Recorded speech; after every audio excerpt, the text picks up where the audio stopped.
Au-dessus des Vosges commence le Warnte, un pays de vallées farouches et sombres, où nulle hache n'a jamais pratiqué de trouée. Le pays est propice aux légendes, et l'on aime se les raconter lors des veillées funèbres, quand le schnapps délie les langues. Les anciens parlent de ce soir de neige, quand un grand gaillard, portant un immense feutre à plumes, s'était présenté aux habitants de Merlebach. Il avait déclaré « Je m'appelle Jean de la Plume ». Puis il avait disparu, dans un tourbillon d'éclairs et de feu, laissant derrière son passage une curieuse odeur de soufre.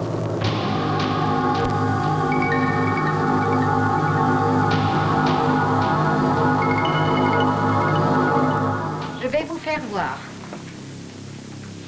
Voilà. C'est ici que ça se passe.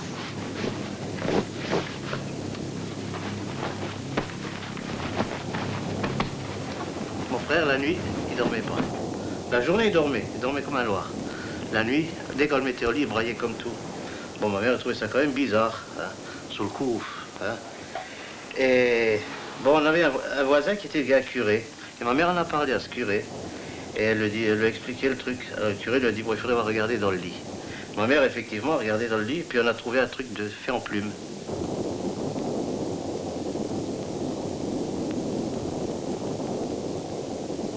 C'est le corps, et puis ici la tête, elle se rejoint après, et ici la queue.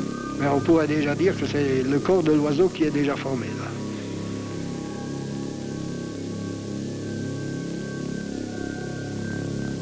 C'est malheureux de constater qu'il y a beaucoup trop de gens qui se trouvent au cimetière parce que rien n'a été fait. Et en général, comme là, regardez, c'est impensable.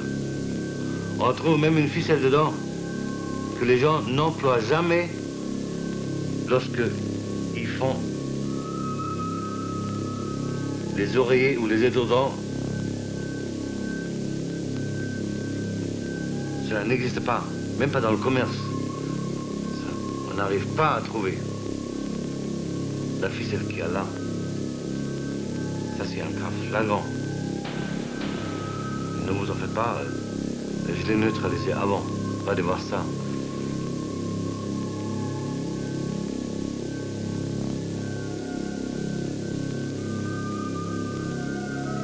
C'est impensable.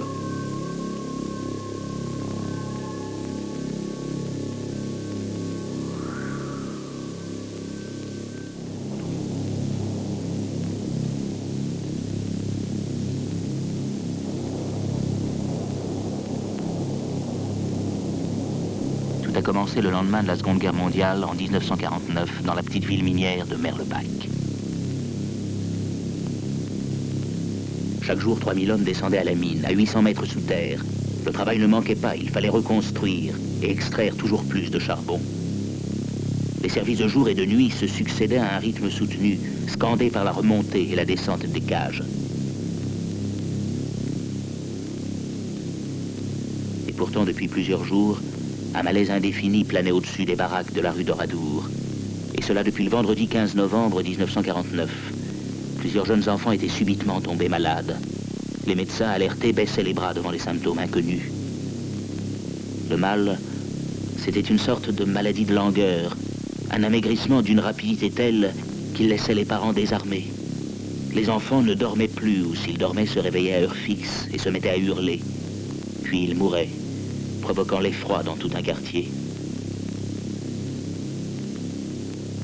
Mais bien souvent, c'était le chef de famille, le robuste mineur, qui était frappé aussi soudainement et de la même manière. Hommes et femmes ressentaient des coups portés à la tête et des maux d'estomac. Le quartier Cuvelette, lui, ne vivait plus. Les habitants semblaient hypnotisés et cessaient le travail. De la maladie, on en parlait à Forbach, à Diebling, Carling, Faschwiller et Kreuzwald, où l'exemple le plus douloureux fut celui de cette bonne sœur, jeune et en pleine santé, qui a dû s'aliter, puis est morte rapidement.